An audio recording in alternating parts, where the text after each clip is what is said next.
Assalamualaikum warahmatullahi wabarakatuh. Kami dari kelompok 3 yaitu sequence diagram akan mempresentasikan materi serta contohnya. Kelompok 3 ini beranggotakan yang pertama ada Fahra Meila Putri dengan NIM 004, kemudian ada Faiz Abdurrahman dengan NIM 021, kemudian ada saya Imratul Zakiyah dengan 032 dan Aldo Yulian 037. Apa sih sequence diagram itu? Sequence diagram itu adalah diagram yang menggambarkan interaksi antar objek berdasarkan urutan waktu, yang termasuk dalam kategori interaction diagram dalam UML. Diagram ini memiliki fokus yaitu menggambarkan siapa mengirim pesan ke siapa dan dalam urutan waktu seperti apa, dan digunakan pada fase desain pengembangan sistem. Selain itu, sequence diagram juga akan menampilkan pesan atau perintah yang dikirim beserta waktu pelaksanaannya. Objek-objek yang berhubungan dengan berjalannya proses operasi biasanya diurutkan dari kiri ke kanan. Selanjutnya juga ada simbol-simbol dari sequence diagram. Yang pertama ada aktor. Itu adalah orang dengan proses atau sistem lain yang berinteraksi dengan sistem informasi yang akan dibuat di luar sistem informasi yang akan dibuat itu sendiri. Selanjutnya ada interface boundary object, sebuah objek yang menjadi penghubung sistem. Yang ketiga ada entity object, yaitu suatu objek yang berisi informasi kegiatan yang terkait yang tetap dan disimpan ke dalam suatu database. Dan keempat, ada control object. Itu untuk mengkoordinasikan perilaku sistem dan dinamika dari suatu sistem, menangani tugas utama dan mengontrol alur kerja suatu sistem. Yang kelima, ada object message untuk menggambarkan pesan atau menghubungkan antar objek yang menunjukkan urutan kejadian yang terjadi. Keenam, ada message to self yang menggambarkan pesan atau hubungan objek itu sendiri. Dan yang ketujuh ada leftline, garis titik-titik yang berhubungan dengan objek. Panjang leftline terdapat activation. Dan terakhir ada activation untuk mewakili sebuah eksekusi operasi dari objek. Panjang kotak ini berbanding arus dengan durasi aktivitas sebuah operasi. Lalu kita di sequence diagram ini dibaca mengikuti dua sumbu, yaitu dari horizontal untuk objek yang terlibat dan vertikal untuk urutan waktu dari atas ke bawah. Nah, cara membaca sequence diagram itu yang pertama lihat aktor dan objek di bagian atas, siapa saja yang terlibat. Lalu ikuti garis lifeline ke bawah, waktu berjalan dari atas ke bawah. Selanjutnya baca panah kiri ke kanan. Nah, ini pesan atau aksi yang akan dikirim. Lalu baca panah putus-putus dari kanan ke kiri. Ini untuk respon atau balasan.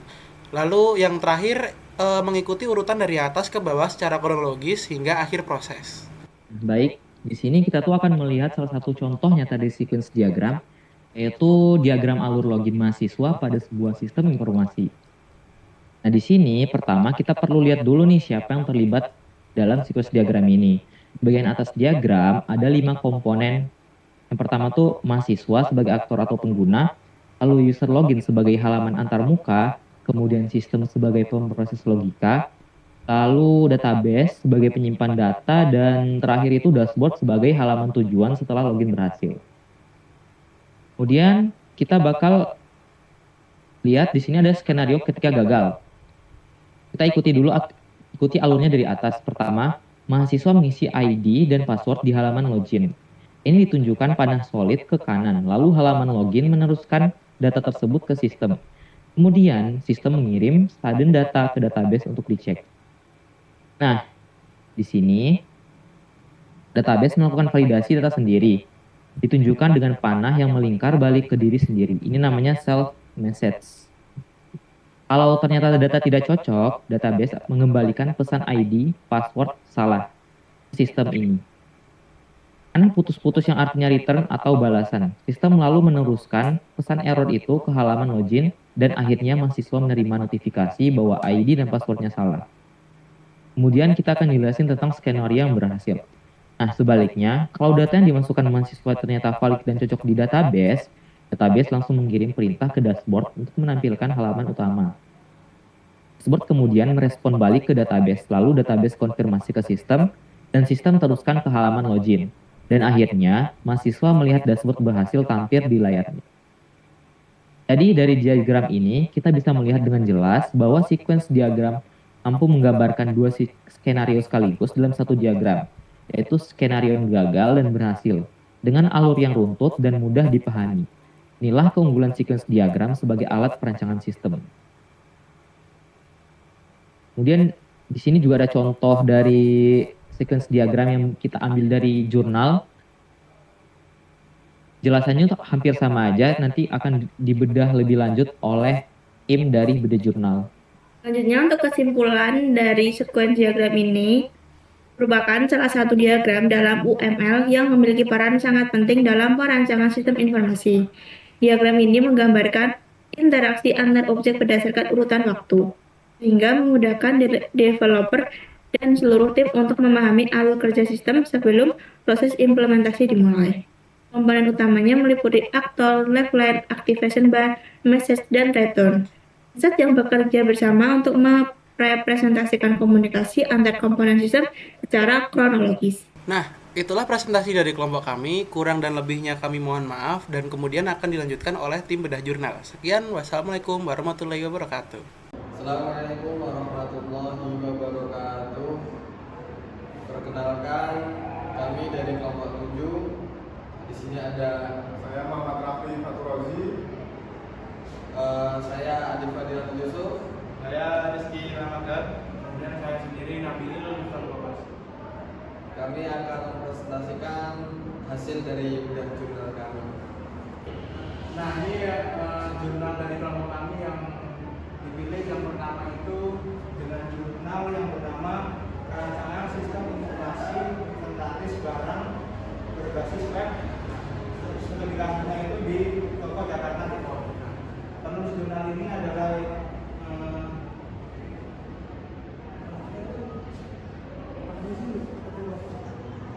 penulisnya itu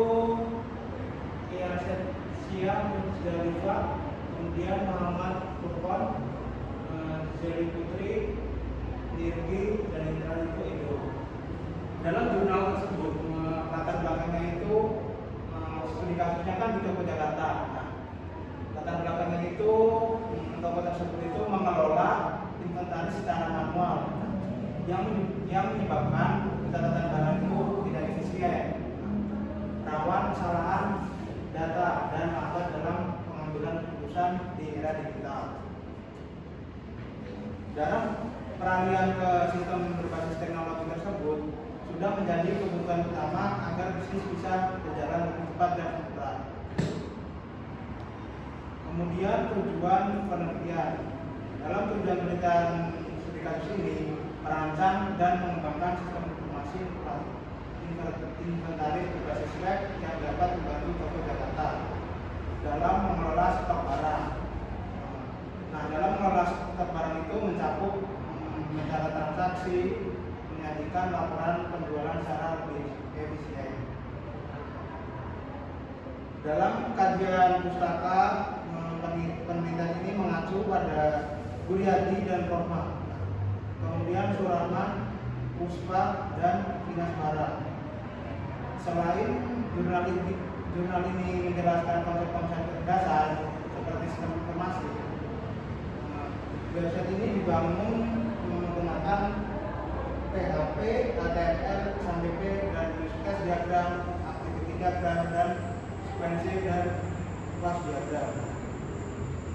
Dalam tahap metode penelitian kasus ini, tahapannya yang pertama itu analisis kebutuhan. Analisis kebutuhan itu mengumpulkan data sesuai kebutuhan sistem melalui wawancara, observasi, dan analisis dokumen di Toko Jakarta. Yang tahap kedua itu adalah desain. Dalam desain itu merancang arsitektur sistem menggunakan use case, activity, sequence, dan class diagram serta analitika pengguna.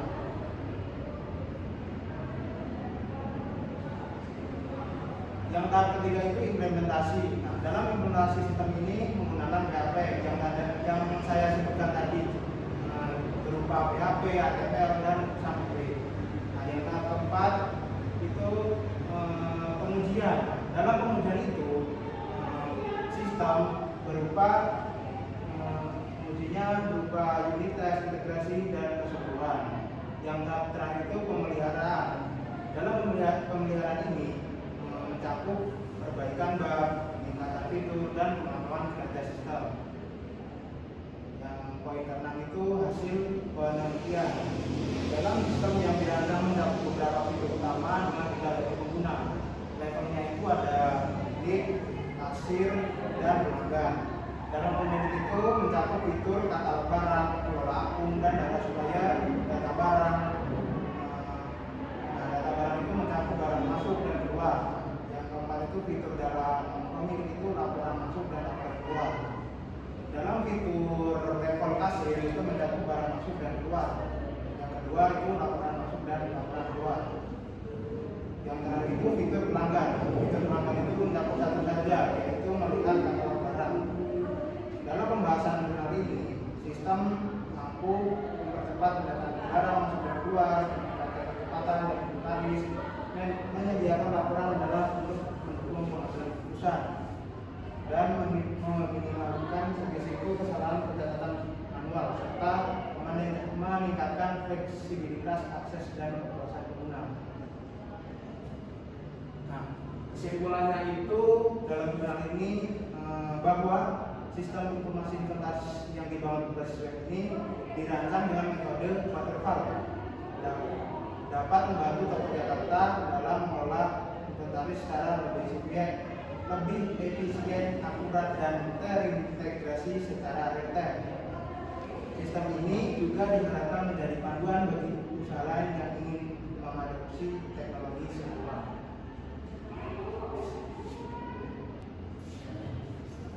Ada jurnal yang kedua, yaitu judulnya Sistem Informasi Cuti Pegawaian pada Rumah Sakit Umum Daerah Kabupaten Batubara. Penulisnya yaitu Aldi Ramadhani dari Universitas Asahan Indonesia. Kita masuk ke latar belakang. Rumah Sakit Umum Daerah, bisa disebut juga RSUD Kabupaten Batubara, merupakan lembaga pelayanan kesehatan masyarakat yang dituntut memberikan mutu pelayanan sesuai standar. Tingginya persaingan dan kebutuhan akan informasi menuntut pengelolaan sumber daya yang efektif dan efisien melalui kemajuan teknologi dan komputer.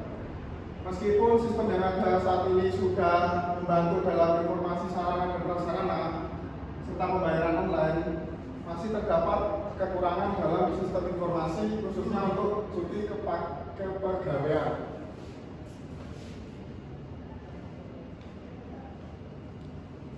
Baik, untuk tujuan penelitiannya yaitu yang pertama, membangun aplikasi sistem informasi pengajuan cuti kepegawaian yang berbasis web. Lalu yang kedua, membantu pihak RSUD Kabupaten Batubara dalam mendata dan menginformasikan pengajuan cuti secara cepat dan tepat. Yang ketiga, memudahkan pegawai dalam memantau status persetujuan pengajuan cuti mereka. Untuk kajian pustakanya, yaitu sistem yang pertama, kumpulan elemen atau jaringan kerja yang saling berinteraksi dan berhubungan untuk mencapai tujuan tertentu melalui proses masukan, atau bisa disebut sebagai input. Untuk pengelolaan yaitu proses processing dan keluaran output. Untuk informasinya, data yang telah diolah akan diklasifikasikan atau diorganisasikan sehingga memiliki manfaat dan kegunaan dalam proses pengambilan keputusan. Untuk sistem informasinya sendiri yaitu berupa gabungan antara perangkat lunak, perangkat keras, prosedur, dan sumber daya manusia yang bekerja sama mengolah data. Yaitu yang terakhir, kepegawaian. Aktivitasnya adalah untuk mengelola sumber daya manusia dalam sebuah organisasi yang mencakup pengelolaan tugas, kewajiban, dan hak sebagai pegawai.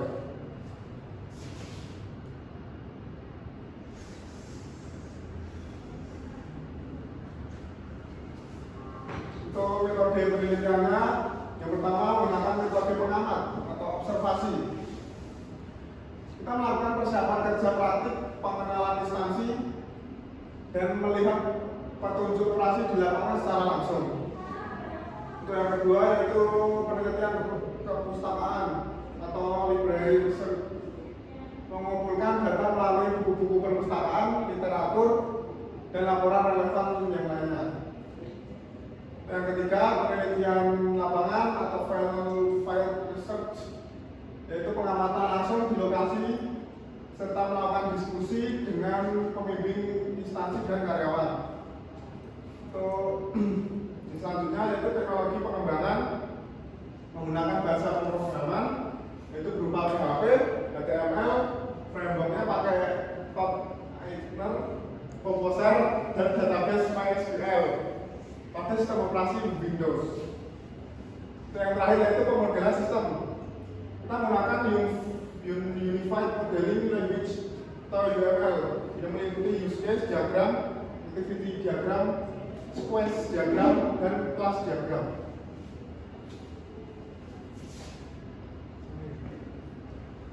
Untuk hasil penelitiannya, yang pertama terbangunnya aplikasi sistem informasi pengajuan cuti kepegawaian RSUD Kabupaten Batubara yang berbasis web. Terus yang kedua, sistem campuran login, dashboard, formulir input, output, dan pengajuan cuti serta tampilan data cuti. Yang ketiga yaitu ketersediaan fitur manajemen data pegawai bagi admin dan super admin, termasuk kemampuan untuk menambahkan admin baru. Untuk yang keempat yaitu aplikasi dapat menginformasikan status pengajuan cuti yang disetujui atau tidak pada pegawai secara akurat. Untuk pembahasannya yaitu perancangan visual, kita menggunakan UML berfungsi sebagai cetak biru atau blueprint untuk memudahkan pengembang dan analisis memahami serta merancang sistem. Untuk alur kerjanya yaitu yang pertama dari activity diagram menggambarkan perilaku sistem mulai dari login, validasi, database, pengisian formulir cuti hingga pengiriman data atau submit. Terus interaksi objek yaitu sequence diagram menjelaskan pesan yang dikirim dan diterima antar objek, yaitu berupa pegawai, dashboard, dan database berdasarkan urutan yang telah disediakan.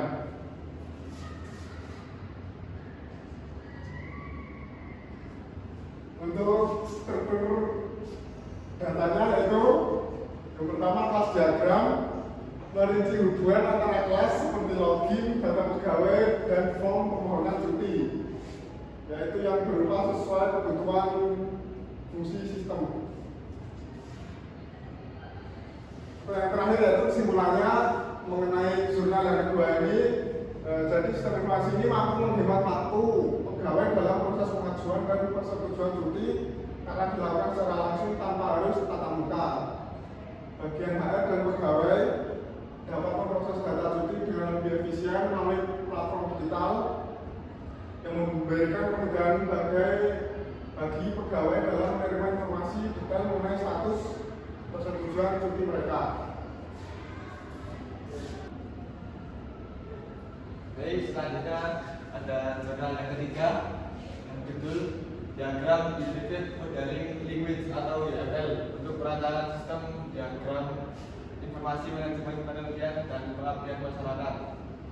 Penulisnya yaitu Siska Narlita, Ahmad Nugroho, M. Zaki Abdillah. Lalu latar belakang manajemen pendataan kegiatan penelitian pengabdian masyarakat dan publikasi di Universitas Nasional Taranuri Semarang, tapi dilakukan secara manual menggunakan Microsoft Excel.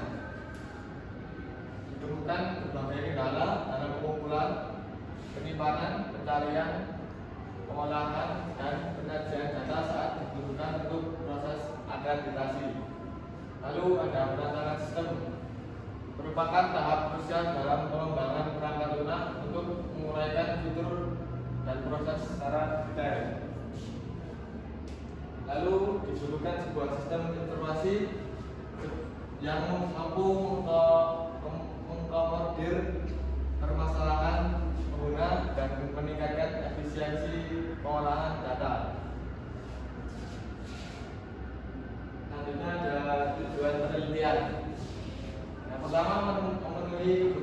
profesional pengguna, khususnya lembaga penelitian dan pengabdian kepada masyarakat atau LPPM. Lalu memberikan gambaran visual yang jelas dan lengkap bagi semua personel yang terlibat dalam pengembangan sistem. Mengembangkan sistem informasi untuk mengelola data penelitian, pengabdian, dan publikasi dosen agar lebih teratur. Yang terakhir, meningkatkan efisiensi dan kemudahan akses data untuk kepentingan akreditasi institusi. Selanjutnya ada kajian pustaka. Yang pertama, penataan sistem, proses investigasi sistem yang dimulai dari identifikasi masalah dan penggunaan informasi untuk membuat desain sistem, baik secara konseptual atau logis maupun fisik. Yang kedua ada UML, bahasa visual untuk memberikan gambaran, spesifikasi, pembangunan, dan dokumentasi dalam pengembangan sistem berorientasi objek. Lalu ada use case diagram untuk memvisualisasikan hubungan antara aktor, use case, dan relasi antar komponen untuk menyusun kebutuhan sistem. Lalu ada activity diagram, mempresentasikan aliran proses atau aktivitas dalam sistem mulai dari awal hingga akhir, termasuk keputusan-keputusan di dalamnya. Yang terakhir ada sequence diagram untuk menggambarkan interaksi dan rangkaian pesan yang dikirimkan antar objek dalam sistem dalam kurun waktu tertentu. Lalu ada metode penelitian. Yang pertama ada pengumpulan data, analisis sistem, perencanaan sistem. Pengumpulan data dilakukan melalui studi pustaka atau studi di lapangan atau observasi sistem serupa dan studi literatur atau jurnal terkait. Yang kedua ada analisis sistem, tahap untuk menghasilkan spesifikasi kebutuhan sistem yang akan dikembangkan. Lalu perancangan sistem untuk pembuatan diagram UML yang terdiri dari use case diagram, activity diagram, dan sequence diagram. Hasil penelitiannya ada identifikasi masalah, yaitu pengolahan data di LPPM Universitas Nasional Parangturi saat ini belum terintegrasi secara optimal untuk kebutuhan akreditasi. Lalu ada use case diagram, melibatkan dua aktor utama yaitu LPPM dan dosen dengan 6 fungsi utama. Yang pertama yaitu login, input data, cari data, edit data, hapus data, dan cetak laporan. Lalu ada activity diagram untuk menjelaskan alur kerja teknis seperti proses validasi login, pengunduhan dan pengunggahan data, serta prosedur pencarian dan manipulasi data. Lalu ada sequence diagram untuk menunjukkan aliran pesan antar objek, halaman login, kontrol manager, dan table database untuk setiap aktivitas utama. Terakhir ada pembahasan. Yang pertama ada sistem Simultaneous dirancang untuk menjadi solusi atas ketidakefektifan pengolahan data manual yang sering menghambat proses akreditasi. Lalu ada penggunaan diagram UML membantu mendeskripsikan sistem secara mendalam, terutama dalam pemrograman berorientasi objek. Yang terakhir ada sistem dirancang sedemikian rupa dan mudah dioperasikan atau user friendly oleh staf LPPM maupun dosen. Lalu kesimpulannya adalah rancangan Simultaneous berhasil memberikan gambaran menyeluruh mengenai sistem yang akan dibangun sesuai dengan kebutuhan pengguna. Diagram UML dihasilkan yaitu ada use case, activity, dan sequence menjadi panduan teknis yang jelas bagi pengembang sistem. Dan terakhir, salah satu penelitian selanjutnya adalah melakukan perancangan basis data, desain antarmuka, dan implementasi pengkodean atau coding. Oke, di sini adalah gambaran sequence diagram dari Toko Jakarta. Yang di sini menggambarkan interaksi antara owner dalam sistem selama proses mencatat barang masuk, halau barang dan lain sebagainya. Nah, di sini ada jurnal, ada sequence diagram login seperti ini dari jurnal yang kedua tadi. Terus ada sequence diagram untuk input data, dan selanjutnya yaitu untuk mencari data, dan yang D itu untuk edit, dan yang terakhir itu ada fokus data dan laporan. Untuk lebih lanjutnya bisa dicek di bawah, nanti ada link dan oke, dan yang terakhir untuk sequence diagram dari cuti dalam rumah sakit itu. Nah, ini adalah gambarannya yang berisi gambaran kelakuan dari objek dari use case dengan cara mendeskripsikan waktu jejak objek dan pesan. Dan selengkapnya bisa cek sendiri di link. Mungkin hanya itu yang dapat kami sampaikan, kurang lebihnya mohon maaf. Kami akhirnya